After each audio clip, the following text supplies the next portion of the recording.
Hello everyone! Kumusta po kayong lahat? For today's vlog, pag-uusapan natin ang dapat mong gawin upang maiwasan ang mga negatibong pag-iisip.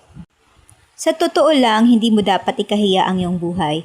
Kahit mahirap ka, kahit hindi mamahalin ang suot mo, kahit hindi ka pa nakakain sa mamahaling restaurant, hindi mo dapat ikahiya yon. Hindi ka dapat nahiya kung ano ang trabaho mo, kung mababa ang posisyon mo. Kahit kargador ka pa, kahit mangingisda ka, kahit ano pang trabaho mo. Yan ay hindi trabaho lang. Huwag mo sabihin na ganyan lang ang trabaho mo. No, stop saying that. Napakarangal ng trabahong yan, hindi mo dapat ikahiya yan. Hindi mo dapat ikinakahiya kung maliit ang bahay mo o kung sino ang kasama mo sa bahay. Tandaan mo ito, ang pinakamahalagang bahagi ng buhay ay ang paglikha ng kaligayahan sa iyong sarili.